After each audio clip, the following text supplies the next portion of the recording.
Hello everyone, मैं राजू भंडारी आप सबका स्वागत करता हूं अपने चैनल इलेक्ट्रिकल अड्डा में। आज जो मैं आप सबके सामने नेक्स्ट वीडियो लेके आऊँ वो लेके आऊँ क्लास 10th का साइंस का पेपर। ठीक है, ये यूके बोर्ड के जो बच्चे हैं उनका ये पेपर है और ये पेपर आपका सैम्पल पेपर है। ठीक है, 2024-25 के जो बच्चे हैं जो 2025 में अब क्या है बोर्ड के एग्ज़ाम आप देने वाले हैं, तो उन बच्चों के लिए ये सैम्पल पेपर आया है। तो इसमें आपका मैंने आप लोगों को एक वीडियो से बताया भी था कि कहाँ पे आपको ये सैम्पल जो पेपर है वो मिल जाएंगे। ठीक है, तो आपका एक मैथ्स का पेपर और एक साइंस का पेपर जो है वो मैं आपको सॉल्व करवा दूंगा। तो आज जो हम कर रहे हैं साइंस का पेपर कर रहे हैं, इसके बाद जो है आपका मैथ्स का पेपर रह जाएगा। ठीक है, तो ये पेपर आपको करना बहुत ज़रूरी है क्योंकि आपको ये जो सैम्पल पेपर दिए गए हैं बोर्ड के द्वारा ये इसलिए दिए गए हैं ताकि आप प्रैक्टिस करो और इसी तरीके के क्वेश्चन जो है आपके एग्ज़ाम में आएंगे। ठीक है, तो ये जो सैम्पल पेपर है बोर्ड के थ्रू आया है तो ये आप लोगों को करने ज़रूरी है क्योंकि इससे आपको आइडिया मिलेगा कि किस तरीके से क्वेश्चन जो है एग्ज़ाम में पूछे जाते हैं और आपको क्या क्या पढ़ना है और कैसे कैसे आपको पढ़ना है। ठीक है, बहुत से क्वेश्चन इससे भी आपके रिपीट हो सकते हैं, तो इसलिए आपको ये पेपर करना ज़रूरी है। ठीक है, 2024-25 के जो बच्चे हैं। ठीक है, तो देखते हैं इसको कैसे कैसे इसमें क्वेश्चन पूछे गए हैं। ठीक है, तो यहाँ पे जो है ये जो वीडियो होगी हिंदी प्लस इंग्लिश दोनों मीडियम के बच्चों की होगी, दोनों में ही आपको ये नोट्स मिल जाएंगे और आपको मैं हिंदी प्लस इंग्लिश दोनों में ही एक्सप्लेन कर दूंगा इसको। ठीक है, तो यहाँ पे क्या है, जैसे आपका जो पहले के क्वेश्चन है 8 क्वेश्चन है, सारे एक एक नंबर के क्वेश्चन है। ठीक है, तो पहला क्वेश्चन जैसे यहाँ पे पूछा गया है कि इनमें से किसमें त्रिसंयोजी आबंध यानी किनमें किनमें ट्रिपल बॉन्ड यानी ट्रिपल कोवैलेंट बॉन्ड मिलेगा आपका। तो ये जो ऑप्शन नंबर 3 है ये सही लग रहा है। देखो 3 C बनाएंगे और 4 इसमें H बनाने हैं, तो 4 H बना दिए। मान लो 1 H यहाँ, 1 H यहाँ, 1 H यहाँ। ठीक है, 3 इसमें बना दिए, मतलब टोटल 4 H बना रहे हैं ना, तो 1 H यहाँ बना दिया, हो गए 4। सॉरी, इस वाले को हटा दो और यहाँ बना दो और इधर लगा दो ट्रिपल बॉन्ड। कितना लगा दो? ट्रिपल बॉन्ड, क्योंकि आपको पता है एक ट्रिपल बॉन्ड चाहिए हमें। तो अगर अगर इस कार्बन पे नंबर ऑफ हाइड्रोजन गिनो तो 1 2 3 4, इसके तो पूरे हैं। इस वाले कार्बन के देखो 1 2 3 4, इसके ही पूरे हैं। और इस वाले के गिनेंगे तो 1 2 3 4, इसके ही पूरे हो गए। तो मतलब ये राइट आंसर होगा। ठीक है, तो इसके अंदर आपका ट्रिपल बॉन्ड बन रहा है। ठीक है, ये आ रहा है, तो ये वाला ऑप्शन आपका सही हो जाएगा। तो देखो इस तरीके से क्वेश्चन आपको पढ़ने हैं। ठीक है, अगला पूछा है कि in the process of galvanization of iron the metal use for coating over iron, यानी जब हम आयरन के गैल्वनीकरण की प्रक्रिया करते हैं ना, तो आयरन पर जो परत चढ़ाने के लिए प्रयुक्त धातु, कौन सी धातु हम इसमें यूज़ करते हैं। ठीक है, तो इसमें जो धातु यूज़ की जाती है आपकी जिंक यूज़ की जाती है। कौन सी? जिंक यूज़ की जाती है। ठीक है, अगला क्वेश्चन जो है ये आपका बायो का क्वेश्चन है, तो कुछ क्वेश्चन मैं बायो के करवा दूंगा। ठीक है, मेन जो मेरा फोकस रहेगा फिजिक्स और केमिस्ट्री का। ठीक है, क्योंकि बायो में पढ़ाता नहीं हूँ। ठीक है, तो इसमें जो जो क्वेश्चन मेरे को छोटे क्वेश्चन दिखेंगे वो मैं आपको करवा दूंगा, जो एक एक नंबर वाले होंगे। ठीक है, लॉन्ग क्वेश्चन मैं आप लोगों को, लॉन्ग क्वेश्चन जो है आपके बायो की वो आप लोग कर लेना। ठीक है, या मैं उनको बाद में कभी आपको करवा दूंगा। ठीक है, तो यहाँ पे आपका मेन फिजिक्स और केमिस्ट्री में ही जो उनके क्वेश्चन होंगे वो मैं आप लोगों को करवा दूंगा। तो यहाँ पे देखो जैसे ये क्वेश्चन पूछा गया है किसका? बायो का। वह जीव जिसमें जनन काय में कोई उभार विकसित होकर नया जीव बन जाता है कौन सा है? ठीक है, यानी the organism in which N out growth on the paternal body develop into a new individual is. तो इसमें से कौन सा इसका सही आंसर होगा? राइजोपस होगा, जो राइजोपस इसका राइट आंसर होगा। ठीक है, ये जो थर्ड ऑप्शन है ये इसका राइट आंसर होगा। अगला क्वेश्चन जो है वो भी आपका बायो का है। किसी कोशिका के कोशिका द्रव में वायवीय और अवायवीय दोनों ही श्वसनों में ग्लूकोज के विखंडन के आरंभ में कौन सा अणु उत्पन्न होता है? यानी which of the following molecule is produce initially when glucose break down in the cytoplasm of a cell in aerobic as well as anaerobic respiration. ठीक है, तो इसका जो राइट आंसर होगा पाइरुवेट। क्या होगा? पाइरुवेट इसका राइट आंसर होगा आपका।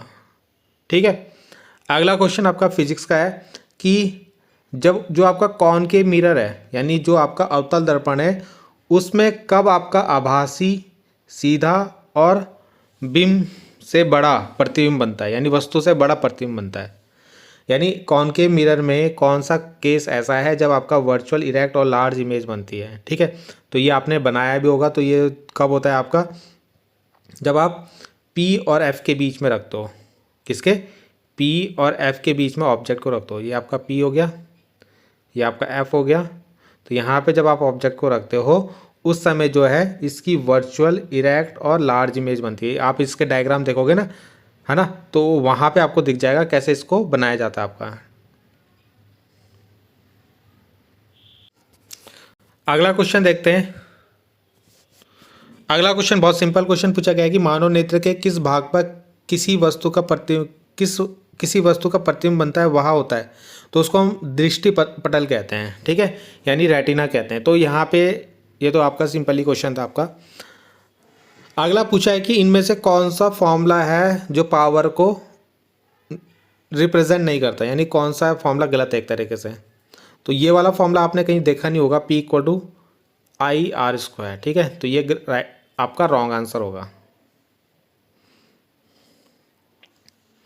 अगला है विच of the following constitute the food chain, यानी निम्नलिखित में से कौन आहार श्रृंखला का निर्माण करते हैं।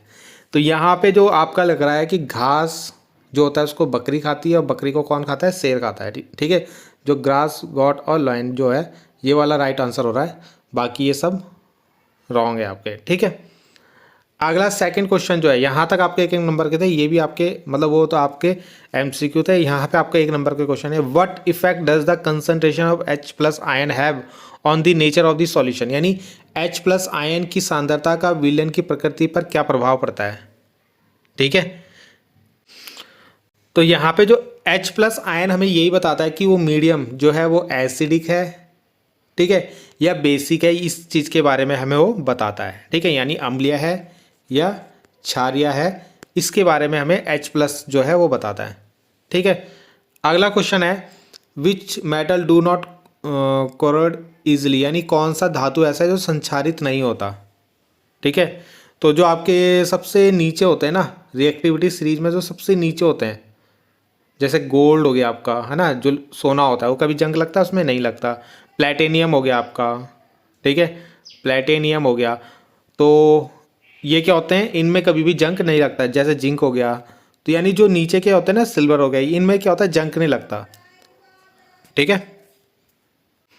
तो ये आपका अच्छा क्वेश्चन पूछा गया था, ठीक है। तो आपको दिख रहा होगा कैसे थोड़ा बेसिक टाइप के क्वेश्चन आपसे पूछे जा रहे हैं। तो इसके लिए आपको क्या है, अच्छे से पढ़ना पड़ेगा, तभी आप ये क्वेश्चन कर पाओगे, ठीक है। बाकी बहुत सिंपल से हैं ये। What chemical process is use for obtaining a metal from its oxide, यानी कभी भी जो धातु को उसके ऑक्साइड से प्राप्त करने की रासायनिक प्रक्रिया का उपयोग किया जाता है, ठीक है। तो धातु को मतलब उसके ऑक्साइड से अलग करना है, तो उसको हम रिडक्शन बोलते हैं। रिडक्शन मतलब अपचयन बोलते हैं, क्या बोलते हैं, अपचयन, ठीक है। अब जैसे मान लो जिंक ऑक्साइड है, अब जिंक ऑक्साइड से हमें क्या करना है, जिंक को अलग करना है ना। अभी ये जो जिंक है अपने ऑक्साइड फॉर्म में है, क्या है, ऑक्साइड फॉर्म में, ऑक्साइड के रूप में, इससे जिंक को अलग करना है, तो यहाँ पे हमें इसका कराना पड़ेगा रिडक्शन, ठीक है। अब यहाँ पे जो रिडक्शन कराएंगे हम कार्बन की हेल्प से, कार्बन से इसकी रिएक्शन करा देते हैं, तो कार्बन क्या करेगा, जिंक तो अलग हो जाएगा और CO आपका +CO बनेगा, ठीक है। अब आपको दिख रहा है जिंक अलग हो गया, ठीक है। तो यानी उस कौन सा प्रोसेस यूज़ करते हैं हम, रिडक्शन, ठीक है, अपचयन, जिसको मैंने आपको बताया। अगला है which part of the brain maintain posture and equilibrium of the body, यानी कौन सा मस्तिष्क का कौन सा भाग शरीर की स्थिति संतुलन का अनुरक्षण करता है, ठीक है। तो इसका जो राइट आंसर होगा सेरेबीलम, ठीक है, ये इसका आंसर होगा, ठीक है। अगला है नेत्र की समंजन क्षमता से आप क्या समझते हो। तो जो नेत्र की समंजन क्षमता या नेत्र की जो आपका एकोमोडेशन ऑफ पावर जिसको इंग्लिश में बोलते हैं, ठीक है। तो आई लेंस, आपको पता है हमारी आंखों के अंदर जो होता है वो एक लेंस लगा होता है, ठीक है, क्या होता है, एक लेंस होता है यहाँ पे। कौन सा लेंस होता है, कॉन्वेक्स लेंस होता है यहाँ पे, ठीक है। तो इसकी क्या होती है, एक एबिलिटी होती है कि फोकल लेंथ को चेंज करना। जैसे मान लो कोई ऑब्जेक्ट दूर है, तब भी आपको वो साफ दिखाई देता है, कोई ऑब्जेक्ट पास आ जाता है तब भी वो आपको ईजिली दिख जाता है, ठीक है। तो कोई ऑब्जेक्ट दूर है, पास है, तो उसको सही तरीके से उसका इमेज बनाना, ठीक है। तो उस ई को क्या बोलते हैं, आई लेंस की क्या होती है, पावर होती है इसे, ठीक है। आई लेंस की क्या होती है, पावर, यानी पावर ऑफ एकोमोडेशन बोलते हैं उसको, ठीक है। तो ability of the eye lens to change its focal length, अपनी फोकल लेंथ को चेंज करना, टू फोकस ऑन, यानी किसी भी ऑब्जेक्ट को फोकस करना एट डिफरेंट डिस्टेंस, यानी अलग अलग दूरी पे, ठीक है। जैसे मैंने बताया दूर की वस्तुओं को भी, जैसे आपको पता है कि हमारा जो आँख होती है, ठीक है, तो उसका जो इमेज बनती है वो रेटिना पे बनती है। कहाँ पे बनती है, यहाँ पे रेटिना पे बनती है। अगर कोई दूर है कोई वस्तु तो तब भी उसको रेटिना पे बनाना, और कोई वस्तु पास है तब भी उसकी इमेज रेटिना पे बनाना, ठीक है। तो ये कौन करता है, आपका आँख करता है। तो इसी को पावर ऑफ एकोमोडेशन बोलते हैं। तो जो हिंदी मीडियम है वो यहाँ से लिख सकते हैं, आँख की वह क्षमता जिसमें लेंस की फोकस दूरी को बदलकर पास और दूर की चीज़ों को साफ देखा जा सकता है, ठीक है। अगला क्वेश्चन है कि would you be able to check if water is hard by using detergent, यानी क्या आप डिटर्जेंट का उपयोग करके कोई जल कठोर है या अथवा नहीं, ये पता लगा सकते हो। तो यहाँ पे जो इसका आंसर होगा नो, क्योंकि जो डिटर्जेंट होता है, ठीक है, नो मतलब you can't use detergent to check if water is hard, ठीक है। क्योंकि डिटर्जेंट जो होता है ना वो लेदर यानी ईजिली फॉर्म कर देता है, यानी जो झाग होता है वो हार्ड वाटर और सॉफ्ट वाटर दोनों में ही झाग बना लेता है। तो आपको पता ही नहीं लगेगा वो हार्ड है या सॉफ्ट है ना। अगर मान लो आपके पास एक ए है, उसके अंदर सॉफ्ट वाटर रखा हुआ है, क्या रखा हुआ है, सॉफ्ट वाटर, और एक बी है उसके अंदर आपने हार्ड वाटर रखा हुआ है। अब आपको चेक करना है कि कौन सा सॉफ्ट है कौन सा हार्ड है, आपको पता नहीं अभी। तो अगर आप इसमें भी डिटर्जेंट डालोगे, इसमें भी डिटर्जेंट डालोगे, तो सेम रिएक्शन होने वाली है, ठीक है, यानी दोनों में ही वो झाग बना लेगा, ठीक। तो जब वो दोनों में ही झाग बना लेगा तो आपको पता ही नहीं लगेगा कौन सा हार्ड है कौन सा सॉफ्ट है, तो इसलिए हम इसको यूज़ नहीं कर सकते डिटर्जेंट को, ठीक है। तो डिटर्जेंट जो होता है लेदर ईजिली, और detergent do not react with calcium और मैग्नीशियम, यानी जो आपका हार्ड वाटर होता है ना, क्या होता है, हार्ड वाटर, कठोर जल जिसको बोलते हैं, तो उसके अंदर कैल्शियम और मैग्नीशियम होता है, कैल्शियम और मैग्नीशियम। तो जब आप इसके अंदर डिटर्जेंट डालोगे तो वो उनसे रिएक्शन नहीं करता, ठीक है। तो ये इसका राइट आंसर होगा, यहाँ पे नहीं होगा, ठीक है। पानी की कठोरता को डिटर्जेंट से पता नहीं लगा सकते, क्योंकि डिटर्जेंट जिसको अपमार्जक भी बोलते हैं कैल्शियम और मैग्नीशियम से अभिक्रिया नहीं करता। अपमार्जक कठोर जल के साथ झाग आसानी से बना लेता है, तो इसलिए हमें पता ही नहीं लगेगा। अगला क्वेश्चन पूछा गया कि कौन सा इंस्ट्रूमेंट ऐसा है जो इलेक्ट्रिक करंट को मेजर करता है। तो कौन सा इंस्ट्रूमेंट होता है, उसको हम बोलते हैं एमीटर। क्या बोलते हैं, एमीटर, ठीक है। तो इसका आंसर मैंने आपको यहीं पे लिख के बता दिया, एमीटर। अगला है व्हाट इज ट्रॉपिक लेवल, यानी पोसी स्तर क्या होता है। तो यहाँ पे जो देखो क्या होता है, ट्रॉपिक लेवल जो होता है आपका, ठीक है, इसके अंदर ना अलग अलग स्टेप आते हैं। तो वेरियस स्टेप, अगर आप डायग्राम में देखो तो ये यहाँ पे बनाया है, ठीक है। तो इसके अंदर वेरियस स्टेप आते हैं इन अ फूड चेन और ecological pyramid at which the transfer of food, यानी यहाँ पे फूड का ट्रांसफ़र होता है, take place from one organism to another organism. इसी को हम ट्रॉपिक लेवल बोलते हैं। जैसे अगर मैं एग्जांपल से समझाऊँ यहाँ पे आपको, तो ये एक पिरामिड बना हुआ है, क्या बना हुआ है, पिरामिड, इस तरीके से। तो सबसे नीचे जो आता है इसको बोलते हैं प्रोड्यूसर, जिसको हिंदी में उत्पादक बोलते हैं, ठीक है, यानी जो प्रोड्यूस करते हैं। जैसे हमारे जो पेड़ पौधे हो गए है ना, तो वो प्रोड्यूसर के अंदर आएंगे आपके, ठीक है। जो लाइट, सनलाइट, जो प्रोड्यूसर होता है ना, ठीक है, वो क्या करते हैं, सनलाइट से अपना जो होता है एक तरीके से फूड जो होता है खाना बनाते हैं। तो जो पेड़ पौधे होंगे वो आपके प्रोड्यूसर के अंदर आएंगे, ठीक है, उत्पादक जिसको बोलते हैं यहाँ पे। उसके बाद जो आता है उसके अंदर प्राइमरी कंज्यूमर आते हैं, ठीक है। प्राइमरी कंज्यूमर किन्हें बोलते हैं, जो उनको खाएंगे। पेड़ पौधों को कौन खाता है, जैसे बकरी खाती है ना, जो आपकी गॉट होगी वो इसको खाती है, तो वो प्राइमरी कंज्यूमर के अंदर आएगा, ठीक है। अब वो यहाँ पे आएंगे, आपका प्राइमरी कंज्यूमर हो गया। अब सेकेंडरी कंज्यूमर कौन हो गए, ठीक है। तो सेकेंडरी कंज्यूमर के अंदर आपका जैसे आपका शेर आ गया, ठीक, तो वो सेकेंडरी कंज्यूमर हो गए आपके, कहाँ पे, सेकेंडरी कंज्यूमर आ गए, क्योंकि उनको वही खाते हैं आपके, है ना। बकरी को कौन खा लेता है, शेर खा लेता है आपका, तो वो सेकेंडरी कंज्यूमर के अंदर आ गए। थर्ड कंज्यूमर के अंदर कौन आएंगे, जो शेर को खाते हैं, जैसे चील हो गए आपकी, है ना, तो वो सब इसके अंदर आ जाएंगे, ठीक है, टर्सरी जो कंज्यूमर होते हैं। तो ये जो लेवल हमने डिवाइड कराया, producer, primary consumer, secondary consumer, tertiary consumer, ऐसी आपका फोर्थ कंज्यूमर भी हो जाएगा, ठीक है। तो इसी को हम बोलते हैं ट्रॉपिक लेवल, ठीक है। तो समझ में आप लोगों का आ गया होगा, ठीक है। तो बाकी आप यहाँ पे इसको नोट जो है इसको नोट कर सकते हो। तो यहाँ पे ये हिंदी मीडियम वालों के लिए है। ट्रॉपिक स्तर वह स्थान है जिसको पोषी स्तर, जिसमें इसको हिंदी में पोषी स्तर भी बोलते हैं, ठीक है। पोषी स्तर वह स्थान है जो किसी जीव को खाद्य श्रृंखला में प्राप्त होता है ना, जो उसके भोजन संबंधों पर आधारित होता है। यानी एक तरीके से बोल सकते हैं, जैसे हमने यहाँ पे ऊपर बताया था ना, भी उत्पादक आएगा, फिर प्राथमिक उपभोक्ता आएंगे, फिर सेकेंडरी उपभोक्ता, कंज्यूमर जिन्हें बोलते हैं, फिर तृतीयक, जिनका एग्जाम्पल मैंने लिखा है, हरे पौधे, टिड्डा हो गया, हरे पौधों को कौन खाएगा, टिड्डा, टिड्डा को कौन खाएगा, सांप, सांप को कौन खाएगा, चील। तो इस तरीके से आपने इनको अलग अलग लेवल में डिवाइड कर दिया है, तो इसी को बोलते हैं हम ट्रॉपिक लेवल, ठीक है, यानी पोषी स्तर। अगला क्वेश्चन है कि list the events in proper sequence that take place during the process of photosynthesis, यानी प्रकाश संश्लेषण की प्रक्रिया के समय होने वाली घटनाओं के उचित क्रम में सूची बनाई है। यानी जो प्रकाश संश्लेषण होता है ना, जो आपका फोटोसिंथेसिस, तो उसमें कौन कौन से प्रोसेस यूज होते हैं वो आपको इसके अंदर लिखने हैं। तो जो सबसे पहले क्या होता है, जैसे पेड़ होते हैं आपके, ठीक है, फोटोसिंथेसिस जो उनके अंदर होता है, तो उसमें क्या होता है, सबसे पहले एब्जॉर्प्शन ऑफ लाइट एनर्जी, यानी वो लाइट एनर्जी को एब्जॉर्ब करते हैं, यानी अवशोषित बोलते हैं जिसको, यानी प्रकाश ऊर्जा को। जैसे पेड़ होते हैं ना, तो पेड़ में जब सनलाइट पड़ती है यहाँ से, है ना, तो सनलाइट जब उनके पेड़ पे जो पड़ती है, तो वहाँ पे उस लाइट को क्या करते हैं, अवशोषित कर लेते हैं, ठीक है। तो कौन करता है इसके अंदर, क्लोरोफिल, एक ग्रीन पिगमेंट इन क्लोरोप्लास्ट एब्जॉर्ब लाइट, है ना।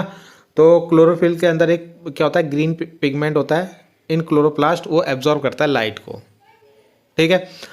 अब वो जब लाइट को एब्जॉर्ब करता है, तो वो लाइट एनर्जी कन्वर्ट हो जाती है किसमें, केमिकल एनर्जी में। किसमें, केमिकल एनर्जी, यानी रासायनिक ऊर्जा में बदलती है। प्रकाश ऊर्जा किसमें बदल जाती है, रासायनिक ऊर्जा में, यानी केमिकल एनर्जी में कन्वर्ट हो जाती है। तो absorb energy is use to split water molecule into O2 and H+, ठीक है। तो जो एब्जॉर्ब एनर्जी यूज होती है, ठीक है, वो वाटर मॉलिक्यूल्स को ब्रेक कर देती है, O2 और एक तरीके से H2 में ब्रेक कर देगी, ठीक है, O2 और H2 में। अभी हम इसकी रिएक्शन भी देखेंगे। अब reduction of carbon dioxide to carbohydrate, जो इसके अंदर कार्बन डाइऑक्साइड होगा उसको किस में कन्वर्ट कर देंगे, कार्बोहाइड्रेट, कार्बोहाइड्रेट जैसे ग्लूकोज में, ठीक है। तो इस तरीके से ये प्रोसेस चलता है फोटोसिंथेसिस में। ये 3 पॉइंट आपको याद रखना है, एब्जॉर्प्शन और लाइट एनर्जी और केमिकल एनर्जी में, और फिर रिडक्शन होता है कार्बन डाइऑक्साइड का कार्बोहाइड्रेट में, ठीक है। तो ये रिएक्शन है आपकी, ठीक। और रिलीज करते हैं, फिर चौथा पॉइंट आप इसमें ये लिख सकते हो कि रिलीज करते हैं ऑक्सीजन को। जैसे कार्बोहाइड्रेट में कन्वर्ट हो जाता है ना, उसके बाद ऑक्सीजन उससे निकलती है, ठीक है। देखो पहले पेड़ ने क्या करा, जो आपका पेड़ था उसने लाइट एब्जॉर्ब करी, लाइट एब्जॉर्ब जो करी उसने, उसको फिर केमिकल एनर्जी में कन्वर्ट कर देते हैं। उस केमिकल एनर्जी से क्या होता है आपका, उस केमिकल एनर्जी से जो कार्बन डाइऑक्साइड जो होती है आपकी, उसका रिड्यूस हो जाता है किसमें, कार्बोहाइड्रेट में, यानी ग्लूकोज में। और ग्लूकोज में जैसे वो बदलता है तो साथ में ऑक्सीजन भी निकलती है। तो इस तरीके से हमें पेड़ पौधों से ऑक्सीजन भी मिलती है, ठीक है। तो यहाँ पे रिएक्शन जैसे कार्बन डाइऑक्साइड है, ये वाटर मॉलिक्यूल है और ये सनलाइट है, जब आप इसमें मिक्स होती हैं तो इससे ग्लूकोज बनता है और ऑक्सीजन गैस बनती है, ठीक है। ये ग्लूकोज का फॉर्मूला है आपका, ठीक है। और ये हिंदी मीडियम वालों के लिए, प्रकाश संश्लेषण के दौरान होने वाली घटनाएं कौन सी, प्रकाश ऊर्जा का अवशोषण, यानी जो प्रकाश ऊर्जा होती है, लाइट होती है, उसको एब्जॉर्ब करता है। तो क्लोरोप्लास्ट में उपस्थित हरा वर्णक क्लोरोफिल प्रकाश ऊर्जा को अवशोषित करता है, ठीक है। तो ये जो क्लोरोफिल होता है वो प्रकाश ऊर्जा को क्या करता है, अवशोषित, तो यानी प्रकाश लाइट को जो है एब्जॉर्ब करता है। प्रकाश ऊर्जा का रासायनिक ऊर्जा में रूपांतरण, उसके बाद जो लाइट एनर्जी होती है वो केमिकल एनर्जी में कन्वर्ट होती है। फिर कार्बन डाइऑक्साइड का कार्बोहाइड्रेट में क्या होता है, रिडक्शन होता है, यानी अपचयन होता है, ठीक है। उसके बाद जो रिएक्शन वहाँ पे लिखी थी हमने, CO2 plus H2O plus light energy gives किसमें, जो आपका ग्लूकोज होता है C6H12O6 और ऑक्सीजन में O2, इसमें कन्वर्ट हो जाता है। बाकी इसको आप बैलेंस कर लेना इसको, ठीक है, इनके आगे जो भी लग रहा होगा इसको बैलेंस कर देना। तो ये वाली रिएक्शन आपको यहाँ पे लिखनी होती है, ठीक है, लाइट के बाद एरो यहाँ पे। अगला है यहाँ पे आपको इलेक्ट्रॉन बिंदु संरचना, यानी क्या बनाना है यहाँ पे आपको, इलेक्ट्रॉन बिंदु संरचना मतलब क्या, लुईस स्ट्रक्चर बनाना है। किसका, एक तो एथेनोइक एसिड का बनाना है और एक H2S का बनाना है। एथेनोइक एसिड का फॉर्मूला क्या होता है, CH3COOH, इसका बनाना है और एक इसका बनाना है, ठीक है। तो देखते हैं। तो यहाँ पे देखो, सबसे पहले आप ये C बनाओगे, ठीक है। तो ये C बनाया मैंने यहाँ पे इस तरीके से, यहाँ पे अलग से बना देता हूँ। C में आपके कितने इलेक्ट्रॉन होते हैं, तो 4 इलेक्ट्रॉन होते हैं, तो 4, ठीक है, ये तो सभी को पता होगा, इसके 4 इलेक्ट्रॉन होते हैं, ठीक है। टोटल 6 होते हैं, तो 6 को कैसे डिवाइड करा हमने, 2 और 4 में, तो ये 4 जो लास्ट वाले इलेक्ट्रॉन है वो बनाते हैं। तो ये बना दिया। उसके बाद इसमें 3 हाइड्रोजन जुड़ रहे हैं, तो हाइड्रोजन को मैं सपोज इस तरीके से बना रहा हूँ अलग कलर से, H, ठीक है। अब इसका इलेक्ट्रॉन जो है वो मैंने इस तरीके से डॉट से बना दिया यहाँ पे, ठीक है। एक हाइड्रोजन यहाँ पे बना दिया मैंने, एक हाइड्रोजन यहाँ बना दिया, इसमें 3 हाइड्रोजन। फिर आपका एक कार्बन है, तो फिर से एक कार्बन बनाएंगे, ठीक है। इस कार्बन के 4 इलेक्ट्रॉन फिर से बना दो, क्योंकि कार्बन में 4 होते हैं। 2 मैंने ऊपर बना दिया अब की बार, और एक इधर बना दिया इसके 4। उसके बाद ऑक्सीजन है, तो एक ऑक्सीजन बना देते हैं ऊपर। इस ऑक्सीजन के भी, ऑक्सीजन में होते हैं 8 इलेक्ट्रॉन, 8 यानी 2 और 6, तो इसके 6 इलेक्ट्रॉन बना देते हैं, 2 4 6 बना दिए इस ऑक्सीजन के 6। फिर अगला ऑक्सीजन जो है आपका, तो अगले ऑक्सीजन को भी बना लो यहाँ पे। इस ऑक्सीजन के भी 6 इलेक्ट्रॉन बनाने हैं, कितने, 6, तो बना लो, सॉरी इसके डॉट से बना देते हैं, 1, ठीक है। तो ये 6 इलेक्ट्रॉन बन गए। उसके बाद आपके पास इस ऑक्सीजन से एक H जुड़ रहा है, तो एक H बना देंगे, और अब इस H का एक इलेक्ट्रॉन बनाना है, कितना, 1, तो ये बना दिया मैंने 1 इलेक्ट्रॉन, ठीक है। अब देखो यहाँ पे किस तरीके से करना है, इसको डॉट ही ले लो या तो यहाँ पे, ठीक है। अब देखो आपको पूरे करने हैं, अब इस पहले वाले कार्बन के 8 पूरे करने हैं, तो 8 कैसे पूरे होंगे बताओ, इसके 8 पूरे कैसे होंगे, तो 4 तो इसके अपने पहले थे, 1 2 3 4, और 4 ये क्या करेगा, 1 2 3 4, ये इनको ले लेगा, ठीक है। तो इसके 8 पूरे कैसे करने हैं, ये पूरा गोला इसके अंदर आ जाएगा ऐसे, ठीक है। ऐसी इन हाइड्रोजन को 2 करने होते हैं, तो 2 इलेक्ट्रॉन ले लेंगे। थोड़ा अच्छे से समझा रहा हूँ मैं आप लोगों को यहाँ पे, ठीक है। ये हो गए इसके पूरे। अब इस कार्बन को भी 8 पूरे करने हैं, तो 2 यहाँ से लेगा, ये 2 ये लेगा, और 4 यहाँ से लेगा, 2 ये और 2 ये, ठीक है। 4 क्योंकि 2 उसके अपने और 2 ऊपर से लेगा, तो यहाँ पे डबल बॉन्ड बनेगा आपका, ठीक है। तो कैसे 8 पूरे करेगा, ये ऐसे लेगा, इससे हो गए कार्बन के 8। फिर ऊपर वाला ऑक्सीजन क्या करेगा, 6 तो उस पर पहले से हैं, 2 ये हरे वाले इससे ले लेगा, तो इसके भी ये 8 पूरे हो गए, ठीक है। ऐसे ये ऑक्सीजन क्या करेगा, ये वाला एक यहाँ से लेगा और इससे 6 तो इसमें पहले से अपने, एक इस कार्बन से एक, तो इसके भी 8 हो जाएंगे, ठीक है। और ये हाइड्रोजन यहाँ से इससे एक ले लेगा। तो आपको पता है कार्बन को भी 8 करने हैं, ऑक्सीजन को भी 8 करने हैं, और हाइड्रोजन को 2 करने होते हैं, ठीक है। तो इस हिसाब से आपको इसको बनाना है। इसके बाद H2S, तो H2S का तो सिंपल है, सबसे पहले S, सल्फर में कितने होते हैं, 16, यानी 6 बनाने हैं इसके लास्ट में। तो 1 2 3 4 5 6 बना लिए 6, ठीक है। अब आपको यहाँ पे 2 H जोड़ने हैं, तो 2 H जोड़ दो, एक यहाँ से जोड़ दो, इसका क्रॉस बना दो, एक H यहाँ जोड़ दो, ठीक है। अब इसके 8 पूरे करने हैं, तो सल्फर 8 कैसे करेगा, एक इस हाइड्रोजन से ले लेगा इस तरीके से, और ये H क्या करेगा, एक यहाँ से ले लेगा और एक यहाँ से, तो इस तरीके से इसका बन जाएगा, ठीक है। बाकी कोई भी दिक्कत हो तो कमेंट जरूर करना, वरना मैं इसको नेक्स्ट वीडियो में आपको एक्सप्लेन कर दूंगा। अगला पूछा कि 2 धातुओं के नाम बताइए जो तनु अम्ल से हाइड्रोजन को विस्थापित कर देंगे, ठीक है, तथा 2 धातुएं जो नहीं कर पाएंगे। तो देखो अम्ल से, यानी जैसे मान लो HCl है, अगर आपको H को अलग करना है यहाँ से, तो आपको जो रिएक्टिविटी सीरीज में H से ऊपर वाले जितने भी मेटल होंगे उनको लेना पड़ेगा, नीचे वाले नहीं कर पाएंगे। तो H से ऊपर वाले जैसे पोटेशियम, सोडियम, ये इसको विस्थापित कर देंगे यानी डिस्प्लेस कर देंगे, और Hg, मरकरी, गोल्ड ये नहीं कर पाएंगे। ठीक है, तो ये इनका आंसर होगा। अगला क्वेश्चन है कि होमोलोगस सीरीज क्या होती है, उदाहरण के साथ समझाइए। समझाते श्रेणी क्या होती है, उदाहरण के साथ, यानी एग्जाम्पल भी आपको देना है इसका। तो देखो इसको मैं सिंपल आपको एक एग्जांपल से समझा देता हूँ, बाकी यहाँ पे थ्योरी आपकी लिखी हुई है। होमोलोगस सीरीज उस सीरीज को बोलते हैं जिनमें CH2 का गैप होता है। कितने का? CH2 का गैप होता है। अगर हम देखो यहाँ पे एल्केन की सीरीज देखें, किसकी? एल्केन की सीरीज को देखें, यानी है ना, श्रेणी को देखें, तो क्या होता है? पहले मेथेन आता है।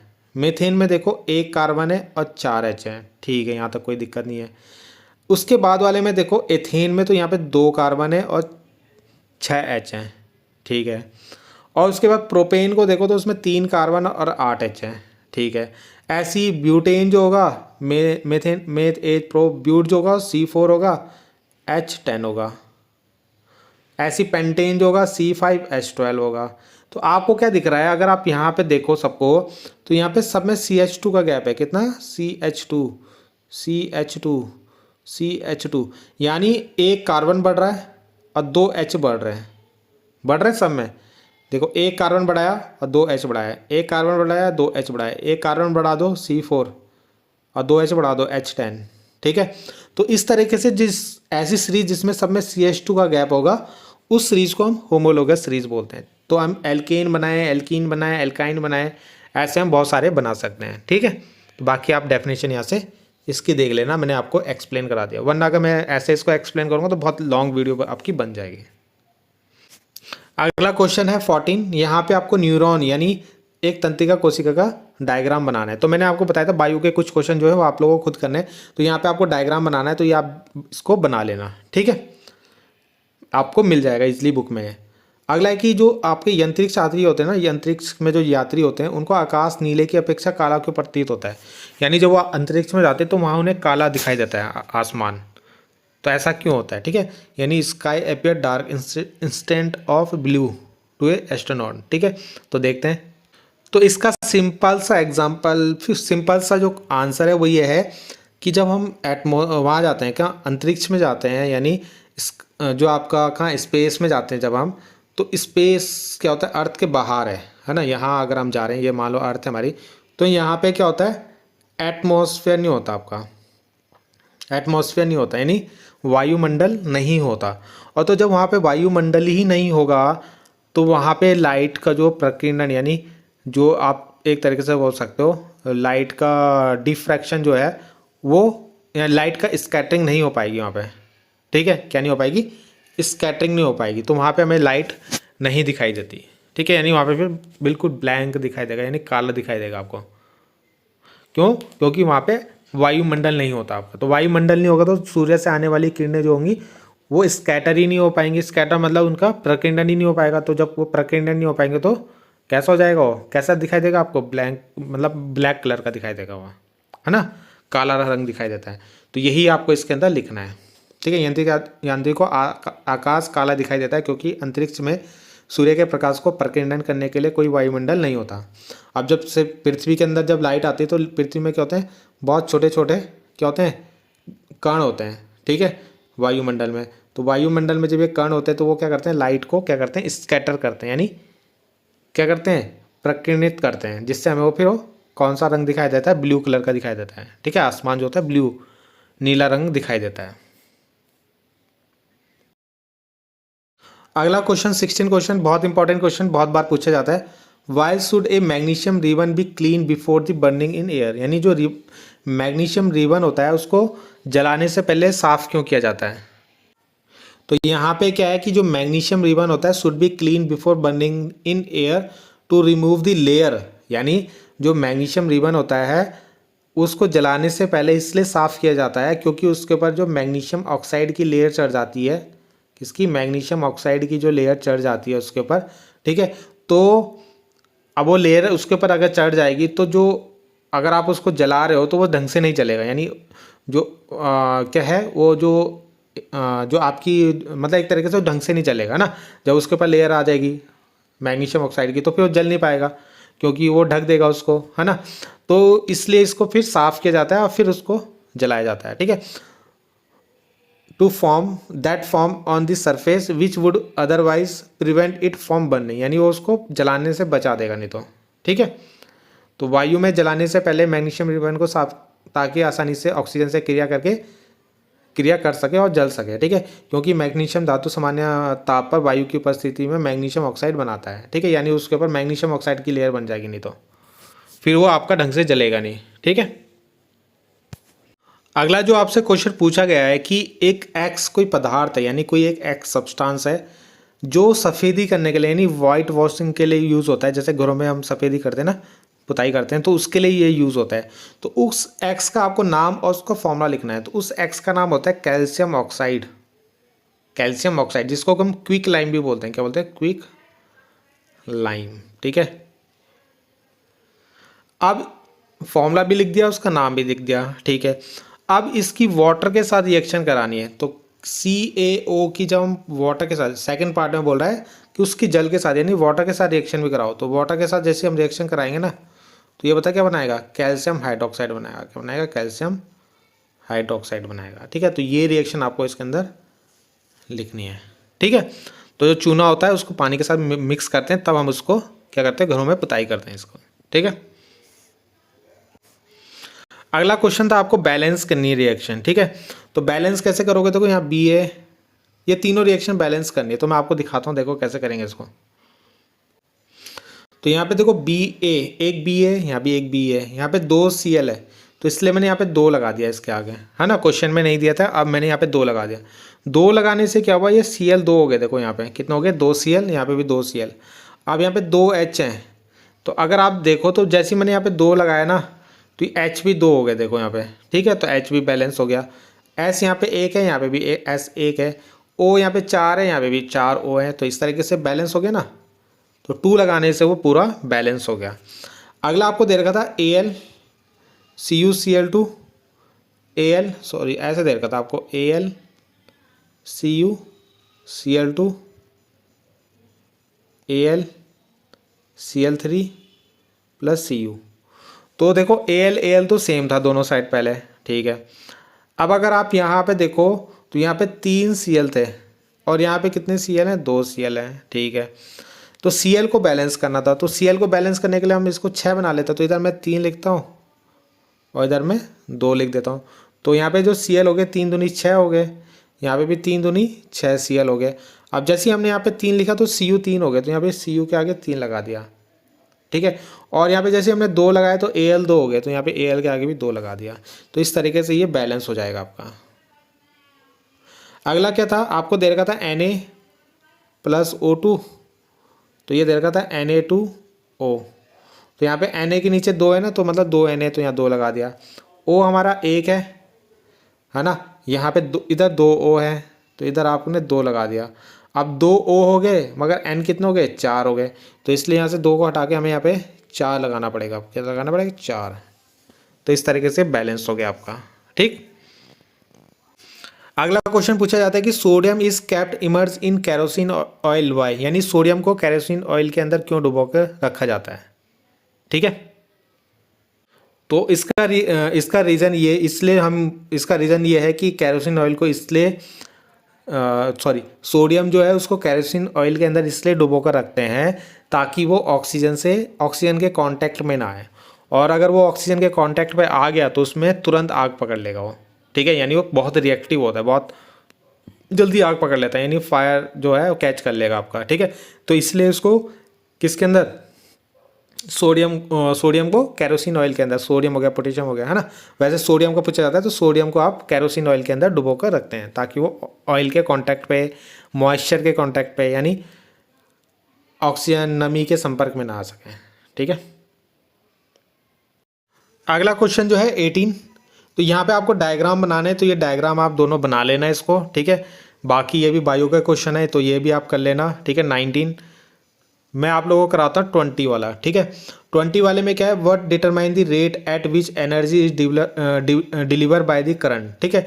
तो आपको पता है कि एनर्जी का जो रेट होता है उसको क्या बोलते हैं हम? E/T को पावर बोलते हैं। क्या बोलते हैं? पावर, यानी शक्ति, क्या बोलते हैं, शक्ति।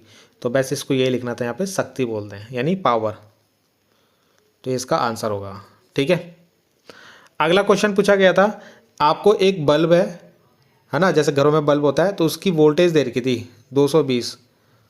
वोल्टेज कैसे पता लगा, इसके लास्ट में वी यूनिट है ना, तो वोल्टेज किसकी यूनिट होती है, वी किसकी यूनिट होती है, वोल्टेज की। करंट कितना दे रखा है, 0.50 एम्पियर।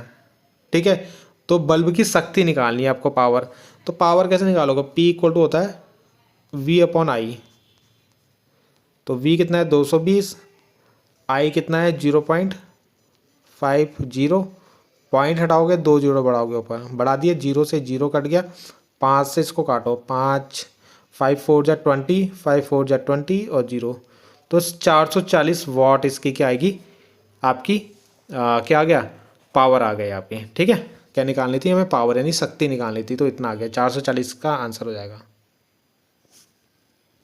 अगला आपको ये डायग्राम बना के दे रखा है, एक आपका क्वेश्चन एग्जाम में जरूर आता है सीरीज पैरेलल का। ठीक है।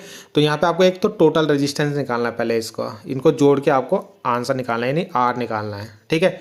और एक टोटल करंट निकालनी है यानी आई। तो टोटल रेजिस्टेंस आपको सीरीज का तो फॉर्मूला पता होगा, सीरीज में हम ऐसे लिखते हैं सीरीज में R1 + R2 लिखते हैं, और पैरेलल में कैसे जोड़ते हैं, 1/R1 + 1/R2। तो ये दो फॉर्मूले यूज करके हम इसको करेंगे। तो यहाँ पे क्या है, पहले ही R1 और R2 को जोड़ो, क्योंकि आपको दिख रहा है सीरीज में। कैसे पता लगा सीरीज में है ये, देखो सीरीज का पता लगाने के लिए हमें देखना होता है बैटरी से निकलने वाली करंट। जब ये करंट जाएगी तो करंट यहाँ पे दो पार्ट में जाएगी ना, देखो यहाँ और यहाँ, कुछ करंट यहाँ जाएगी, कुछ करंट यहाँ जाएगी, है ना, दो तार हैं, तो दोनों तार में कुछ करंट जाएगी।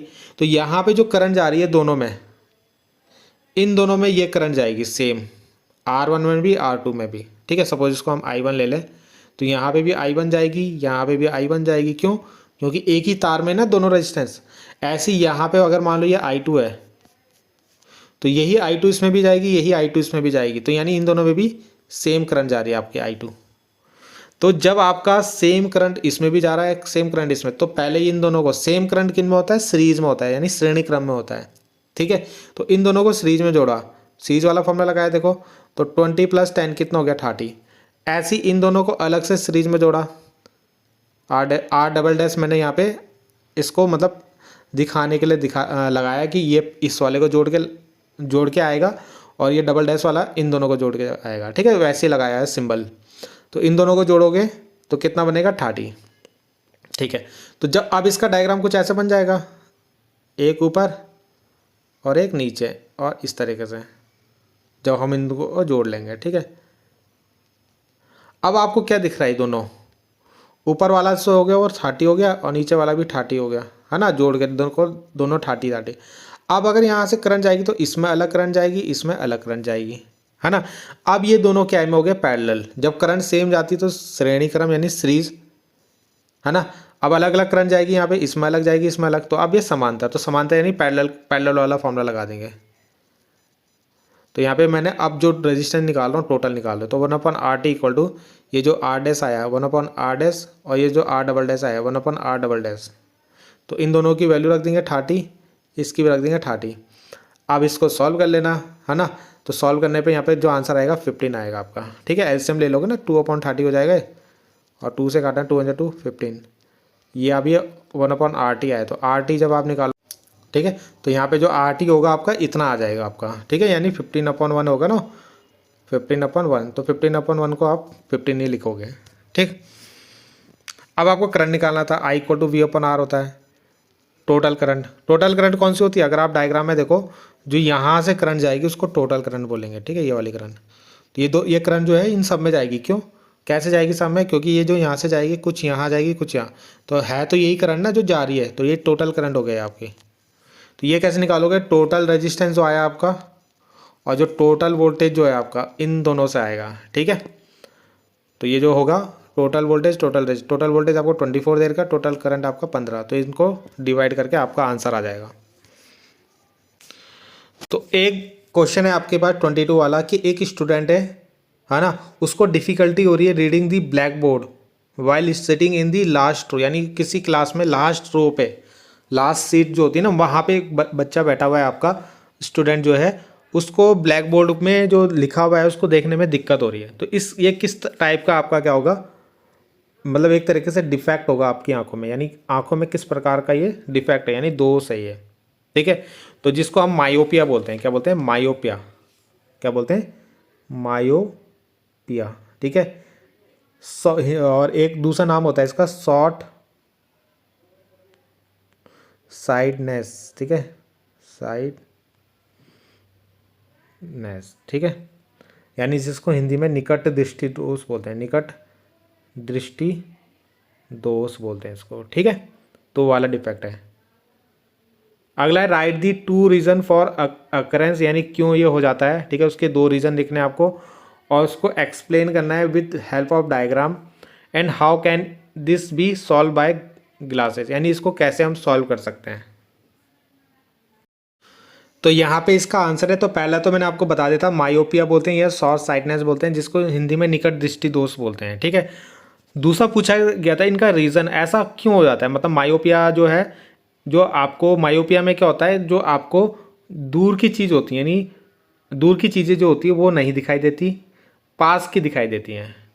ठीक है, जैसे कोई चीज़ पास में है वो नहीं दिखाई देगी, मगर दूर की चीज़, पास की चीज़ तो दिखाई देगी, दूर की नहीं दिखाई देगी। जैसे अभी क्वेश्चन पूछा था कि जो आपका बोर्ड है और जो बच्चा बैठा हुआ है कोई सीट में, उसको वो चीज़ नहीं दिखाई देगी, यानी दूर से नहीं दिखाई दे रहा है उसको। ठीक है, तो ऐसा क्यों हो जाता है ऐसा। ठीक है, तो इसके 2 रीज़न आपको बताने थे। तो एक तो क्या होता है, ये जो आई लेंस होता है ना यहाँ पे, आई, ये आई जो बनता है यहाँ पे, आपको पता है आँख में जो होता है आई लेंस होता है आपके पास एक। ठीक है, इस तरीके से यहाँ पे क्या होता है, आई लेंस होता है। ठीक है, तो आई लेंस जो है उसका कर्वेचर बड़ा हो जाता है, यानी कर्वेचर मतलब ये मोटा सा हो जाएगा यहाँ पे कुछ इस तरीके से, ऐसा हो जाएगा। ठीक है, तो इसलिए भी आपका ये शॉर्ट साइटनेस हो जाता है। और दूसरा रीज़न है क्या, जो आपका आई बॉल होता है ना, आई बॉल, ठीक है, यहाँ पे आई बॉल जो होता है उसका साइज भी आपका बढ़ जाता है। ठीक है, आई बॉल जो होती है यहाँ पे उसका साइज भी क्या हो जाता है, बढ़ जाता है। ठीक है, तो ये 2 रीज़न मैं यहाँ पे लिख लेता हूँ, क्योंकि मैंने ये जो नोट्स है उसमें लिखे नहीं है। तो पहला आप लिख सकते हो कि एक्सेसिव, ठीक है, कर्वेचर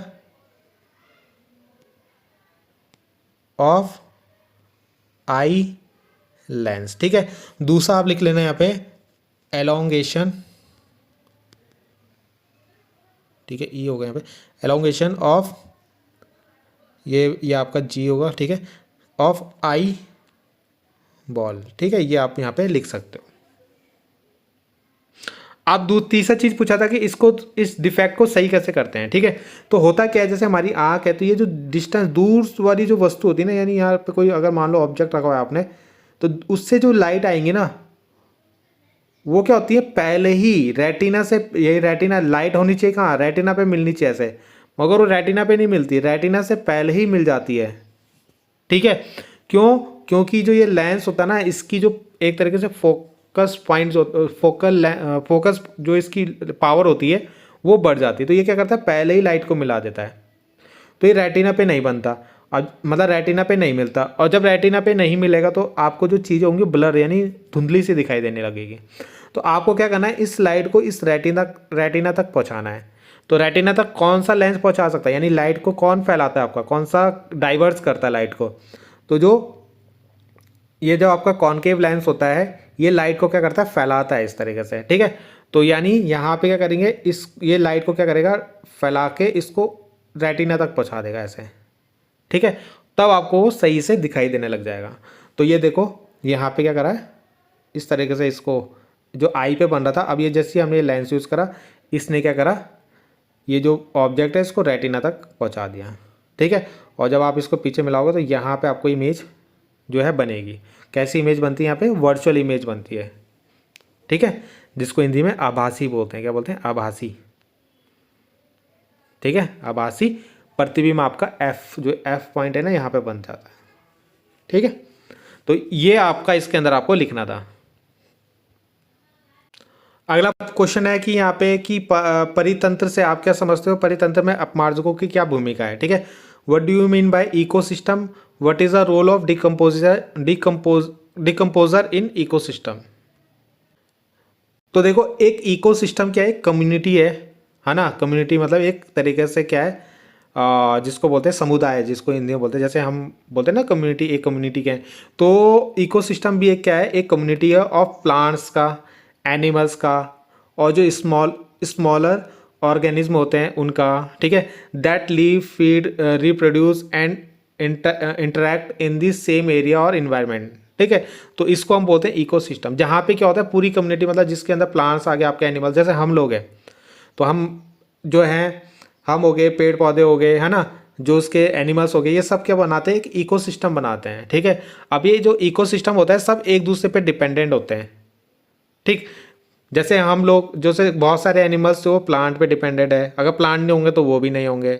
हम लोग प्लांट और एनिमल्स पे डिपेंड है, अगर वो नहीं होंगे तो हम भी नहीं होंगे, ठीक है। तो इस तरीके से जो ये बनता है उसको हम इकोसिस्टम बोलते हैं, ठीक है। पारिस्थितिकी तंत्र, जीवित जीवों और उनके भौतिक पर्यावरण का एक समुदाय है जो एक दूसरे के ऊपर परस्पर क्रिया करते हैं, ठीक है। तो ये इसका राइट आपको आंसर लिखना था। फिर उसमें तो अगला जो क्वेश्चन यहाँ पे पूछा गया था कि उसी के अंदर कि डिकम्पोजर होता है उनका काम क्या होता है, यानी जो आपके अब घटक होते हैं उनका काम क्या होता है, इकोसिस्टम है तो उनका काम क्या होता है, जो मृत जीव होते हैं ना, है ना, जो जैसे कोई चीज़ मर गया है या जो कोई चीज़, पेड़ टूट गया आपका, मतलब पेड़ जो होते हैं आपके ख़राब हो जाते हैं, तो उनको क्या करके विघटित करके, यानी उनको ब्रेकिंग करके पोषक तत्वों को पुनः चक्रित करना, यानी जो आपके एक तरीके से बोल सकते हैं रिसाइकल करना उसको, ठीक है। जो भी उनके अंदर न्यूट्रिएंट्स होते हैं, ठीक है, उनको रिसाइकिल करना, ये काम करते हैं आपके डिकम्पोजर, ठीक है। तो जैसा कि आप लोगों ने देखा होगा, जैसे अगर हम सिंपल सी बात करें, आप लोगों ने देखा होगा कोई चीज़ मर जाती है तो बहुत सारे जो अपघटक यानी डिकम्पोज मतलब कीड़े मकोड़े होते हैं उनको ख़त्म करते हैं, ठीक है, यानी उनको जैसे खा लेते हैं तो फिर उसको किसी और चीज़ में कन्वर्ट कर लेते हैं, ठीक है। तो यह काम होता है डिकम्पोजर का। अगला क्वेश्चन है कि ओजोन क्या है, how does it effect any ecosystem, ठीक है, एनी इकोसिस्टम। तो ओजोन क्या है और ये कैसे आपका क्या करते हैं, इकोसिस्टम को इफेक्ट करते हैं। और आपको 2 नॉन बायोडिग्रेडेबल सब्सटेंस के नाम लिखने हैं, ठीक है। तो देखते हैं। तो सबसे पहले आपको ओजोन जो होता है ना, ओजोन जो होता है ऑक्सीजन से बनता है, किससे, ऑक्सीजन से फॉर्म होता है, जिसका फॉर्मूला होता है O3। O3 क्या होता है, ओजोन, और O2 क्या होता है आपका ऑक्सीजन, ठीक है। तो ऑक्सीजन में जब एक O और जुड़ जाएगा तो ये बन जाएगा ओजोन, ठीक है। तो इससे क्या इफेक्ट होते हैं, ओजोन का काम क्या होता है, जो है ना हमारी अर्थ है, अर्थ के चारों ओर क्या एक ओजोन लेयर है आपकी, है ना, आपने सुना होगा। तो जो सन है आपका, सन, इससे क्या होती है, लाइट आती है ना। उन लाइट्स में क्या होता है, जो यूवी रेज होती हैं आपकी, जो अल्ट्रावायलेट रे होती हैं, पराबैंगनी किरणें जिसको हिंदी में बोलते हैं, ठीक है। तो उसके अंदर जो हानिकारक पराबैंगनी किरणें होती हैं, अल्ट्रावायलेट रे होती हैं, उनको रोकता है आने से, अर्थ में आने से, ठीक है। अगर मान लो यही ओजोन लेयर आपकी यहाँ से ख़त्म हो जाए तो ये जो ज़्यादा जो यूवी रे होंगी आपकी, ठीक है, पराबैंगनी किरणें, वो अगर हमारे अर्थ तक आ जाएंगी तो उससे क्या होगा, हमें स्किन कैंसर हो गया, कैटरेक्ट हो गया, ट्री डैमेज हो जाएंगे, क्रॉप डैमेज हो जाएंगे आपके, ठीक है। तो ये इफेक्ट वो डालते हैं, ठीक है, अगर ओजोन आपकी नहीं होगी, ओजोन लेयर नहीं होगी अगर। तो ओजोन जो होता है 3 ऑक्सीजन परमाणु से बनी एक गैस है जो पृथ्वी के पारिस्थितिक तंत्र को सूर्य की हानिकारक पराबैंगनी किरणों से बचाती है ना। जो सूर्य से आने वाली यानी सन से आने वाली जो हानिकारक यानी जो आपकी डेंजर्स जो है आपकी यूवी रेज होती हैं उनको आने से रोकता है। इससे क्या क्या इफेक्ट हो जाते हैं, त्वचा कैंसर हो जाता है, मोतियाबिंद हो जाती है, फसल की क्षति हो जाती है, वृक्ष क्षति हो जाती है आपकी, ठीक है, जो मैंने आपको यहाँ पे लिखा है। दो आपको नॉन बायोडिग्रेडेबल सब्सटेंस के नाम लिखने थे, जैसे फुटवेयर हो गया आपके, है ना, फाइबर्स हो गए, ये कभी ख़त्म ही नहीं होते आपके, है ना। तो ये नॉन बायोडिग्रेडेबल होते हैं, है ना। जैसे आप लोगों ने देखोगे ये जैसे चप्पल होती हैं आपके, है ना, जूते होते हैं, ये कभी ख़त्म नहीं होते, ये क्या होंगे, ऐसे ही रहते हैं सालों सालों, ठीक। तो ये आपके नॉन बायोडिग्रेडेबल सब्सटेंस है। अगला यहाँ पे कि रेडॉक्स रिएक्शन क्या है, एक एग्जांपल बताना है, रेडॉक्स रिएक्शन, एग्जांपल से एक्सप्लेन करना है इसको। रेडॉक्स रिएक्शन किसको बोलते हैं, जिनके अंदर ऑक्सीडेशन और रिडक्शन एक साथ आता है, यानी ऑक्सीकरण और अपचयन जो होता है वो एक साथ होता है। ऑक्सीडेशन में क्या होता है, ऑक्सीजन ऐड होता है, हाइड्रोजन रिमूव होता है। रिडक्शन में क्या होता है, यानी अपचयन जिसको बोलते हैं, उसमें ऑक्सीजन रिमूव होता है और हाइड्रोजन ऐड होता है ना, एक उसका उल्टा हो जाएगा इसमें। तो जिनके अंदर ये दोनों ही हो जाते हैं उनको हम बोलते हैं रेडॉक्स। क्या बोलते हैं? रेडॉक्स बोलते हैं। ठीक है, तो मैंने यहाँ पे एक्सप्लेन कर दिया आपको। बाकी इसका एक एग्जांपल देना था, जैसे ये है, अगर आप देखो सी यू के साथ पहले ओ है, मगर यहाँ अगर आप जाओ तो सी यू के साथ से ओ हट गया, तो इसका क्या होगा? रिडक्शन। क्या होगा? रिडक्शन, क्योंकि इससे ऑक्सीजन हट गया। तो मैंने बताया था जहाँ पे ऑक्सीजन हटता है उसमें रिडक्शन होता है।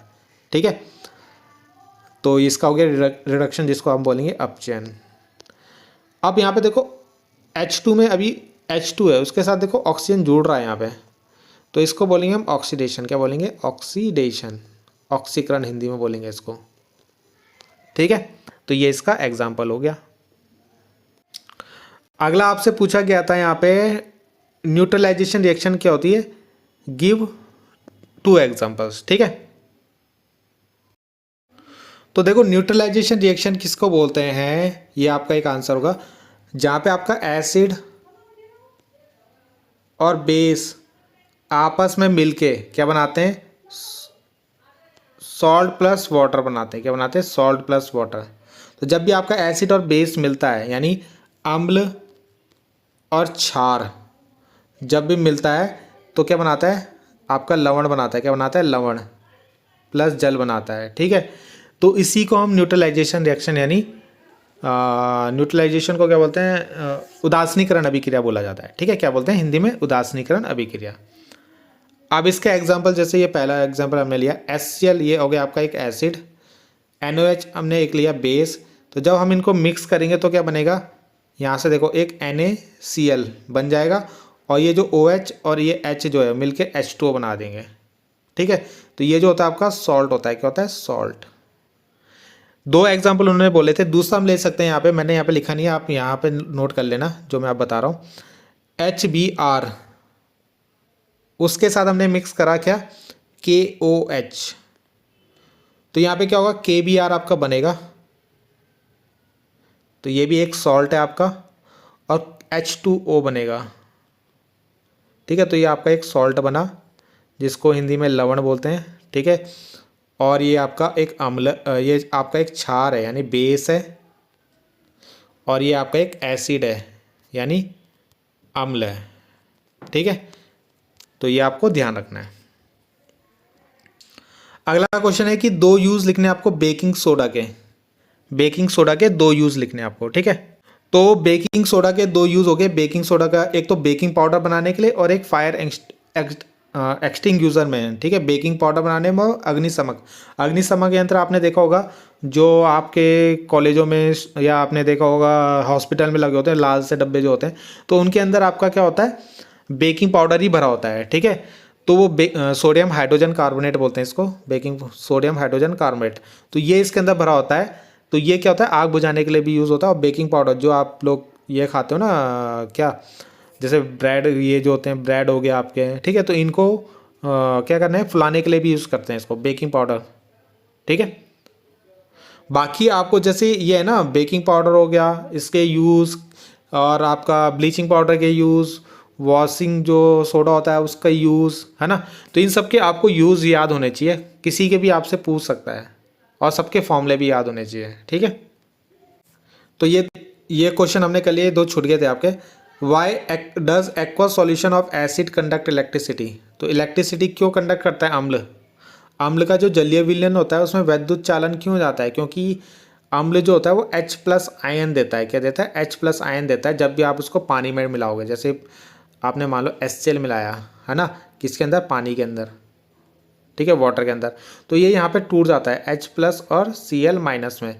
तो ये जो H+ होता है, यही यहाँ पे क्या करता है? करंट को प्रवाहित करने का काम करता है। ठीक है, यानी करंट फ्लो कराता है, तो इसलिए इसके अंदर इलेक्ट्रिसिटी फ्लो हो जाती है।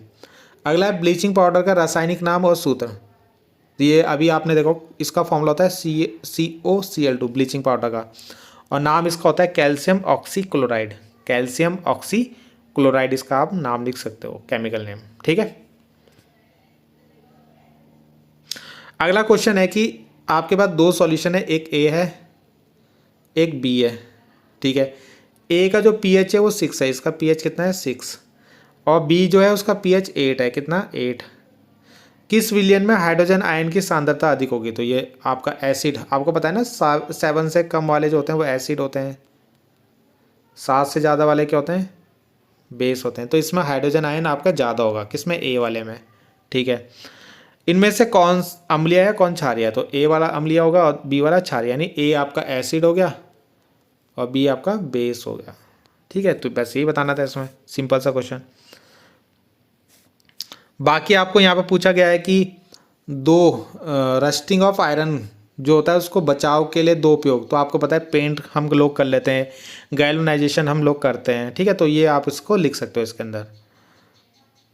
तो इसके बाद ये आपका बायो के हैं, ये भी बायो का है, ये भी बायो का है, ठीक है। तो ये आप लोग कर लेना, इसको नहीं होंगे तो कमेंट करना, मैं इसको भी करवा दूंगा आप लोगों को, ठीक है। बाकी ये सब बायो का है आपका, ठीक है। अब आते हैं आपके 29 वाले क्वेश्चन में। एक न्यूमेरिकल है आपके लेंस के ऊपर, जिसमें क्या है, कॉन्वेक्स लेंस, कॉनकेव लेंस है आपका, कैसा कॉनकेव लेंस है, जिसकी फोकल लेंथ कितनी है? कॉनकेव लेंस है जिसकी फोकल लेंथ आपकी 15 सेंटीमीटर दे रखी है क्वेश्चन में, है ना। फोकल लेंथ मतलब फोकस दूरी दे रखी है। बीम को लेंस से कितनी दूरी पर रखे, यानी जो आपका वस्तु होगी ना, ये जो आपका कॉनकेव लेंस है, इससे वस्तु को कितनी दूरी पर रखें, यानी ये दूरी आपको निकालनी है, ठीक है।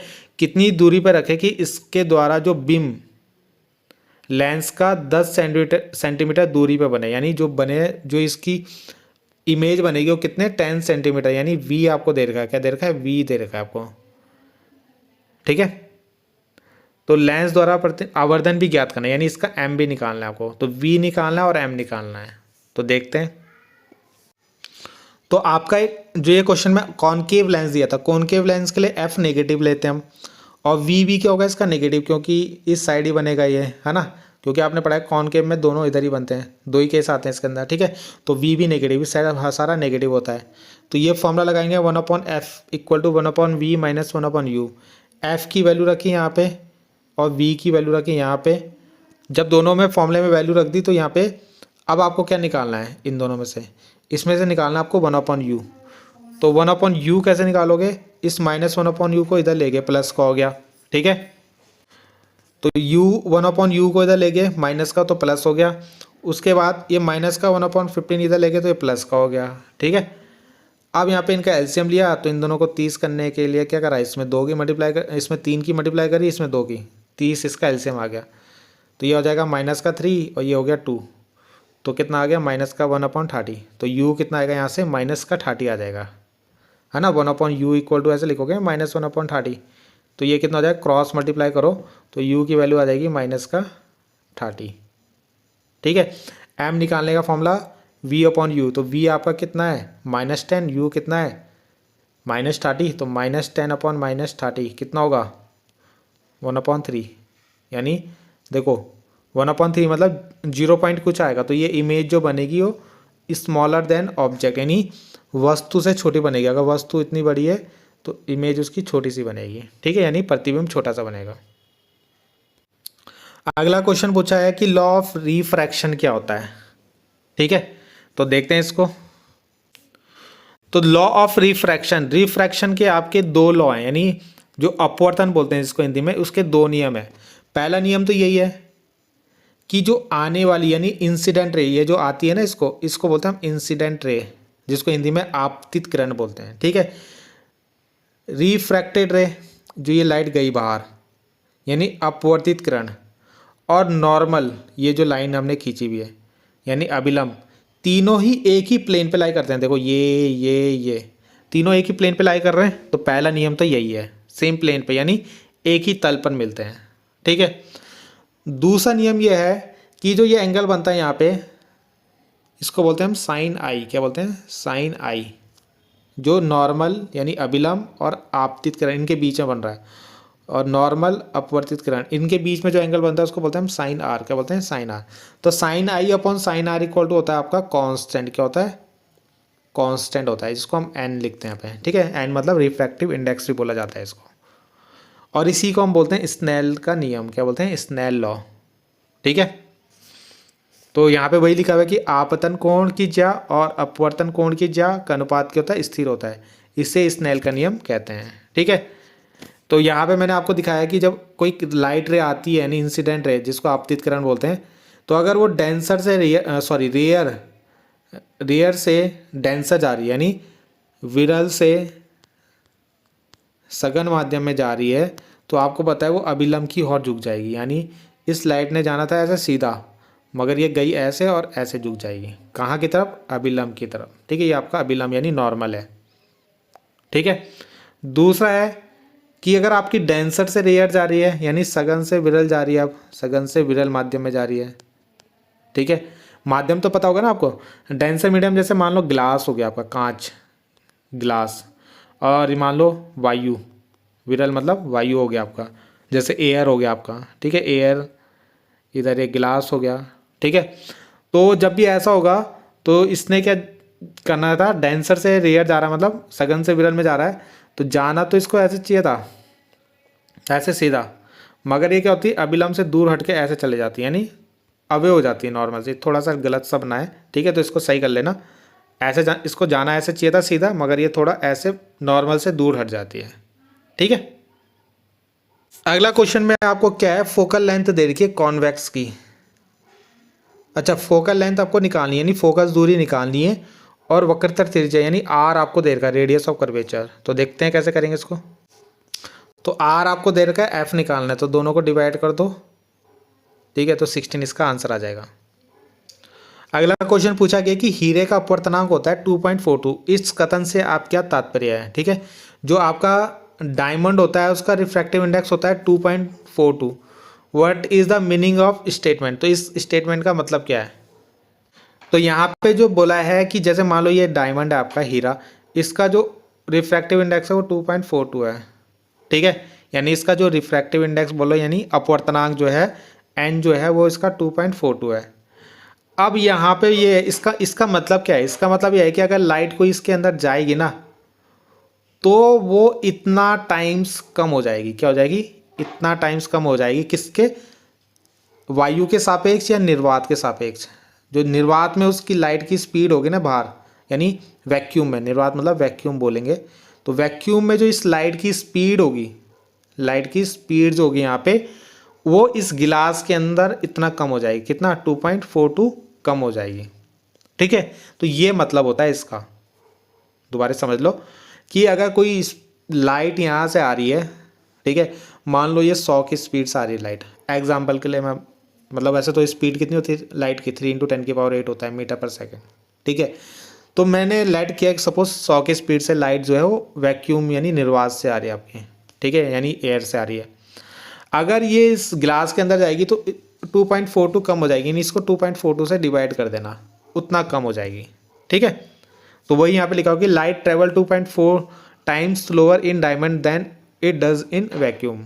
ठीक है, यानी हीरे में प्रकाश की निर्वात की तुलना में इतनी गुना क्या होगी? धीमी गति से चलता है। अगला क्वेश्चन दिया है कि जो आपकी पावर है वो 2 किलोवाट का कोई क्या है, विद्युत तंतुर है। ठीक है, यानी क्या है? इलेक्ट्रिक सर्किट है आपका। ठीक है, 2 किलो इलेक्ट्रिक ओवन है। ठीक है, जो पावर है इसकी कितनी? 2 किलोवाट दे रखी है। वोल्टेज दे रखी, इतनी वोल्टेज में वो काम कर रहा है, और करंट वो इतना हमें जो है अनुमानित, मतलब जो हमें लगता है कि कितनी करंट लेगा, वो 5 एम्पीयर करंट लेगा। इससे आप किस परिणाम की अपेक्षा करते हैं, स्पष्ट कीजिए। तो देखो क्या है, एक ओवन है। ठीक है, जो कितने किलोवाट का है? 2 किलोवाट का। 2 किलोवाट मतलब कितने वाट? 2000 वाट, है ना। 2 किलोवाट मतलब 2000 वाट। ठीक है, 1000 से मल्टीप्लाई कर दोगे तो 2000 वाट आ जाएगा। अब इसकी जो वोल्टेज है वो 220 है। ठीक है, और इसकी जो अब हमने सोचा है कि ये जो करंट हमने मान लो इसको जोड़ दिया कहीं पे, है ना, स्विच से जाके हमने इसको, एक स्विच था उससे जाके हमने इसको जोड़ दिया। अब हमने जो स्विच से जोड़ा वो था आपका कितने? 5 एम्पेयर का। ठीक, तो जैसे हम इसको जोड़ेंगे, मगर ये जो करंट लेगा वो कितनी लेगा? अगर हम इसकी करंट निकालें ओवर की, तो P इक्वल टू होता है V × I। ठीक है, P आपका 2000 है, V आपका 220 है, और I यहाँ पे हमने I रखा। तो यहाँ से जब हम इनको सॉल्व करेंगे ना, तो यहाँ से जो I हमारा आ रहा है वो 9 एम्पेयर के आसपास आ रहा है। तो यानी अगर आपका 2000 किलोवाट का कोई ओवन है और वो 220 वोल्टेज पे काम कर रहा है, तो वो जो करंट लेगा वो 9 एम्पेयर के आसपास लेगा।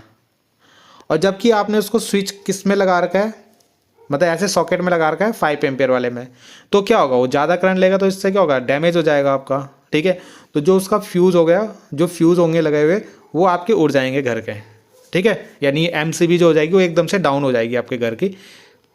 तो ये होता है। ठीक, तो हाई करंट के कारण क्या होगी, फ्यूज डैमेज हो जाएंगे आपके। तो ये आपको बताना था। ठीक है, तो समझ में आ गया होगा आपको। ठीक है, तो यही बोला था कि what result do you expect, क्योंकि हमने क्या है 5 एम्पियर से ज़्यादा का जो ओवन है वो यूज़ कर लिया है, तो क्या होगा, ज़्यादा करंट आएगी तो फ्यूज़ आपका ख़राब हो जाएगा उससे। ठीक है, ज़्यादा करंट आने से हमने जो सोचा है उससे ज़्यादा आ रही है। हमने सोचा है 5 एम्पियर वाले सॉकेट, मतलब 5 एम्पियर करंट इससे आएगी, मगर उससे 9 एम्पियर की 5 से ज़्यादा आ रही है, तो उससे क्या होगा, ज़्यादा करंट आएगी तो उसके फ्यूज़ उड़ जाएंगे। ठीक है, अगला आपका लास्ट क्वेश्चन जो है इसमें कि मैग्नेटिक प्रॉपर्टी लिखनी है। मैग्नेटिक फील्ड लाइन्स होती है ना, उनकी प्रॉपर्टीज आपको लिखनी है। तो जो मैग्नेटिक फील्ड लाइन यानी वैद्युत चुंबकीय हाँ वैद्युत चुंबकीय जो आपकी लाइंस होती है ना, उनके गुण लिखने हैं आपको। ठीक है, जो आपकी चुंबकीय रेखाएं होती है ना, उनके गुण लिखने हैं आपको। जैसे आपने देखा होगा एन पोल और एस पोल, तो ये बुक में आप लोगों ने डायग्राम देखा होगा इस वाले का, इस तरीके से बनाया होगा कि एन पोल से एस पोल की तरफ आपकी इस तरीके से मैग्नेटिक फील्ड लाइन जा रही है। ठीक है, ऐसे आपने देखा होगा बना हुआ बुक में। ठीक, तो इन ये जो लाइन होती है ना, इनके गुण लिखने हैं आपको, यानी प्रॉपर्टीज लिखनी है। तो पहला पॉइंट जो है इसका बहुत इंपॉर्टेंट है, they are close and continuous curve.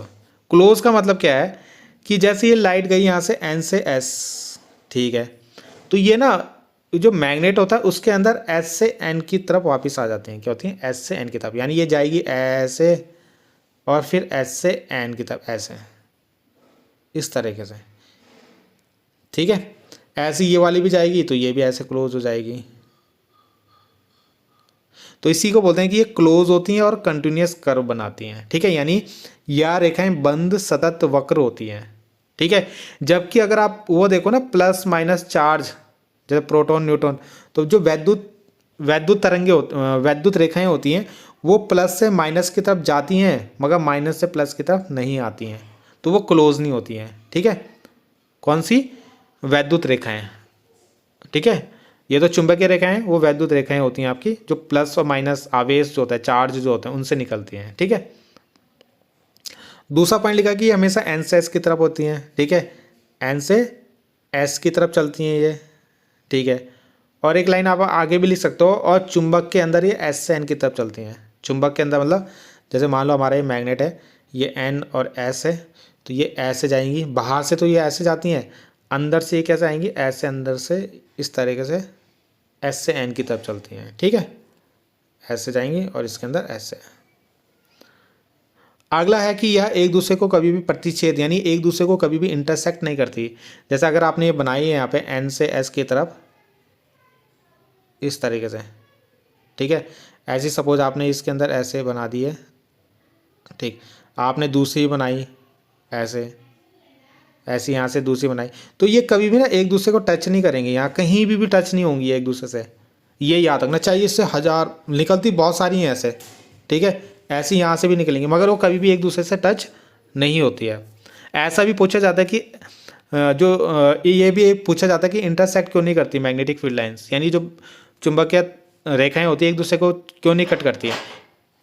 क्योंकि अगर वो एक दूसरे को कट करेंगी, ठीक, जैसे मान लो हमने बनाया यहाँ पे, तो मान लो अगर हमने यहाँ पे जैसे मान लो ये बना दी हमने मैग्नेटिक फील्ड लाइन, ठीक है, ये, और एक दूसरी भी बना दी मैंने ऐसे, मान लो ये इसको कट करती है ऐसे, तो जहाँ पे ये कट करेंगे ना वहाँ पे मैग्नेटिक फील्ड की 2 डायरेक्शन हो जाएगी। अगर मैग्नेटिक फील्ड की डायरेक्शन कैसे निकालते हैं, यानी चुंबकीय क्षेत्र की दिशा कैसे निकालते हैं, उस रेखा पे एक टेंजेंट डाल के।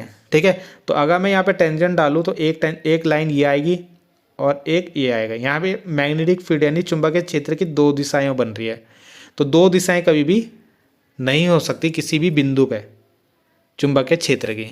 ठीक है, तो ये इसलिए कभी एक दूसरे को इंटरसेक्ट नहीं करती हैं। ठीक है, बाकी जब आएगा ये क्वेश्चन तो तब अच्छे से एक्सप्लेन कर दूंगा इसको। तो इतने ही क्वेश्चन थे इसके, ठीक है, पूरे पेपर में। ठीक, तो ये मैंने आपको सारे क्वेश्चन करवा दिए, फिजिक्स और केमिस्ट्री के तो सारे करवा दिए, और बायो के मैंने कुछ क्वेश्चन छोड़े हैं क्योंकि वो थ्योरेटिकल होते हैं, तो वो आप लोग कर सकते हो। ठीक है, तो बाकी मिलते हैं नेक्स्ट वीडियो में। अगर कोई भी दिक्कत होगी, कहीं पे भी दिक्कत हो तो प्लीज़ कमेंट करना, ठीक है। मैं उनको सॉल्व कराने की कोशिश करूँगा। और आपको और क्या क्या ज़रूरत है ना। अगर आपको मैथ्स का सैम्पल पेपर चाहिए तो वो भी आप बता दो, मैं उसका भी जो है सॉल्यूशन आप लोगों को प्रोवाइड करा दूँगा, ठीक है। तो बाकी मिलते हैं नेक्स्ट वीडियो में। Thank you.